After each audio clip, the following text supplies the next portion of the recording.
सर्वांना नमस्कार।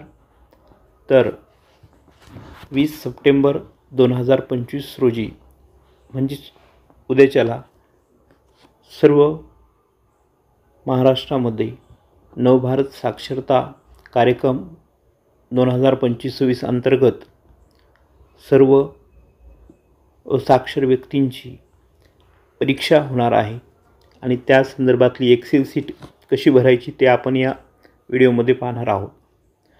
तर सर्वप्रथम आपण काही महत्त्वाच्या सूचना पाहूया। एक्सेल शीटमधील माहिती ही Times New Roman font size 12 मध्ये भरायची आहे। आपल्याला सर्व माहिती ही इंग्लिश कॅपिटल लेटरमध्येच भरायची आहे। सर्व संख्या अंक हे इंग्रजीमध्येच भरायचे आहेत। त्यामधील सर्व कॉलम आणि रो हे आपल्याला भरायचे आहेत। कोणताही कॉलम किंवा रो रिकामा ठेवायचा नाही आहे। एक्सेल शीटमध्ये परीक्षेसाठी उपस्थित जे असाक्षर असतील त्यांचीच नोंद या एक्सेल शीटमध्ये घ्यायची आहे। अनुपस्थित मयत इत्यादींची माहिती घ्यायची नाही आहे। परीक्षार्थी असाक्षराची माहिती एकदाच भरायची आहे, डबल भरायची नाही आहे।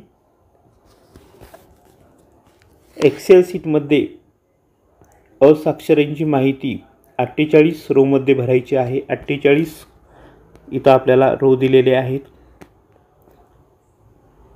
आणि जो पहिला रकाना आहे त्यामध्ये मी एका असाक्षराची फॉर एक्झाम्पल माहिती भरलेली आहे। त्याच पद्धतीने तुम्ही भरायची आहे। रकाना 1 मध्ये अनुक्रमांक, 2 मध्ये नेम ऑफ स्टेट तिथं ॲटोमॅटिक्स येत आहे।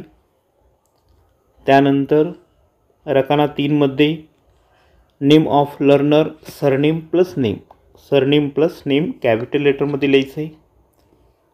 त्यानंतर फादर किंवा हजबंडचं नेम लिहायचं, फक्त वन वर्डमध्ये लिहायचं आहे, फादर किंवा हजबंडचं नेम।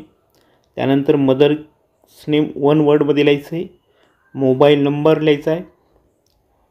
कॅटेगरी सिलेक्ट करायची, ड्रॉप डाऊन बॉक्समधूनच तुम्ही ती कॅटेगरी घ्यायची आहे किंवा टाईप केल्यानंतर ड्रॉप डाऊन बॉक्समधून सिलेक्ट करायची कॅटेगरी ड्रॉप डाऊन मेनूमधून।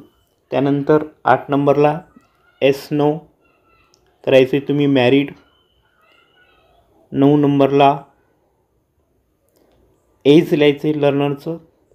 10ला gender MFT male female transgender. दिव्यांग पण एस नो लिहायचं आहे 11 नंबरला। 12 नंबरपासून ते 25 नंबरपर्यंत हा इनरोलमेंट नंबर आहे लर्नरचा आणि तो 14 अंकी नंबर आहे। तर तो कसा बनणार आहे? युडाईस, शाळेचा युडाईस प्लस कोड आणि 3 अंकी बैठक क्रमांक।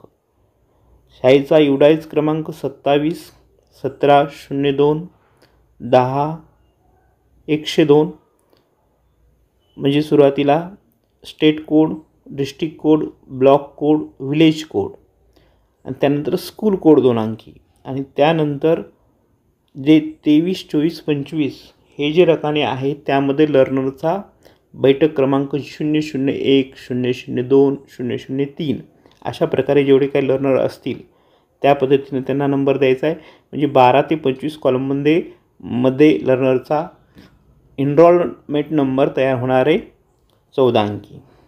त्यानंतर जे आहेत रकाने 26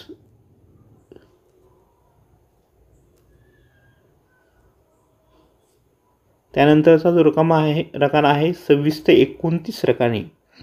यामध्ये फक्त ॲड्रेस ऑफ लर्नर आहे 25 26 27 28 29 मध्ये।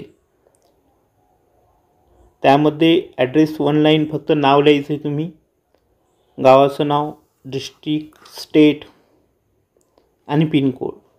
Name and address of the school, त्यामध्ये पण 30, 31, 32, 33मध्ये नेम ऑफ स्कूल, ॲड्रेस 1 वर्डमध्ये लिहायचा आहे. डिस्ट्रिक्ट, स्टेट आलेला आहे ॲटोमॅटिक. पिनकोड. ॲसेसमेंट सेंटर कोडमध्ये 35-36 नंबरचे जे 2 कॉलम आहेत त्यामध्ये तुम्ही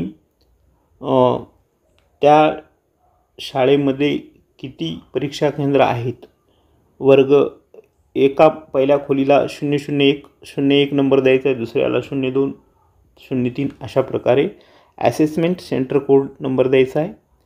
त्यानंतर डेट ही ॲटोमॅटिक येणार आहे 21 September. Mark in reading out of 50, mark in writing out of 50, 38, 29, 39, 40 ह्या 3 रकान्यात जे काही मार्क पडले ते लिहायचे आपल्याला, किंवा त्या ड्रॉप मेनू आला तर त्याच्यातून सिलेक्ट करायचे. इथं मी आउट ऑफ 50 मार्क इन न्यूमरेसीमध्ये 13 मार्क दाखवलेत आणि ग्रेसमध्ये त्याच न्यूमरेसीमध्ये 5 मार्क. म्हणजे एका विषयात आपण कोणत्याही ग्रेस देऊन लर्नरला पासआउट करू शकतो. त्यानंतर रिझल्ट ऑफ लर्नर पास लिहायचं आहे. आणि त्यानंतर 46-47मध्ये जे कॉलम आहेत त्यामध्ये ड्रॉपडाऊन मेनूमधून तुम्हाला त्याचं type of identity card, Aadhaar card असेल, रॅशन कार्ड असेल, पॅन कार्ड असेल किंवा ई-पिक असेल ते ड्रॉप डाऊन मेनूमधून सिलेक्ट करायचे. त्यानंतर त्याचा जो काही आधार लिहिला असेल त्याचा नंबर 47मध्ये लिहायचा आहे आणि 48 कॉलम जो आहे त्यामध्ये लर्नरचा टाईप लिहायचा आहे. फ्रेशर जर लर्नर असेल, परीक्षेला प्रविष्ट झालेल्या असाक्षर व्यक्तीची नोंदणी जर यावर्षी झालेली असेल तर त्याला फ्रेशर 2025-26 असं पर्याय लिहायचा आहे. जर असाक्षर व्यक्तीची नोंदणी मागील वर्षीची असेल म्हणजे सन 2024-25ची आणि तो असाक्षर व्यक्ती 23/3/2025 रोजी झालेल्या FLNET परीक्षेला गैरहजर असेल तर ड्रॉप डाऊन मेनूमधून रिन्युअल अब्सेंट 2024-25 असं लिहायचं आहे. तिथं काय लिहायचं आहे? Renewal absent 2024-25. जर असाक्षर व्यक्तीची नोंदणी मागील वर्षी म्हणजे सन 2024-25मध्ये झालेली असेल व तो असाक्षर व्यक्ती 23/3/2025 रोजी झालेल्या FLNET परीक्षा दिलेली असेल, त्यास त्या परीक्षेमध्ये नीड इम्प्रूव्हमेंट हा इशारा मिळाला असेल तर ड्रॉप डाऊन मेनूमधून रिन्युअल नीड इम्प्रूव्हमेंट 24-25 असा पर्याय त्या लर्नर टाईपमध्ये लिहायचा आहे. जर असाक्षर व्यक्तीची नोंदणी सर 2023-24मध्ये झालेली असेल व तो असाक्षर व्यक्ती 17/3/2024 रोजी झालेल्या FLNET परीक्षेला बसलेला नसेल तर ड्रॉपडाऊन मेनूमधून रिन्युअल अब्सेंट 2023-24 हा पर्याय निवडावा. तर अशा पद्धतीने जर असाक्षर व्यक्तीची नोंदणी सन 2023-24मध्ये झालेली असेल व तो असाक्षर व्यक्ती 17/3/2024 रोजी झालेल्या FLNET परीक्षेला उपस्थित असेल तर त्यात नीड टू इम्प्रूव्हमेंट असं द्यावं. तर अशा पद्धतीने आपल्याला लर्नर ऑफ टाईप भरायचं आणि पूर्ण जी एक्सेल आहे 48 कॉलम हे पूर्ण भरायचे आहेत. रो कंप्लीटच करायचे आहेत 48 रो आणि त्यानंतर ती एक्सेल शीट कंप्लीट होईल. सेव्ह करून तुम्ही सेंड करू शकता. 48 आडव्या ज्या कॉलम आहेत, रो आहेत ती पूर्ण भरायची. अशा प्रकारे मी आपल्याला मार्गदर्शन करण्याचा प्रयत्न केला. व्हिडिओ आवडल्यास लाईक करा, शेअर करा आणि अशाच एज्युकेशनल व्हिडिओसाठी चॅनलला सबस्क्राईब करा. धन्यवाद.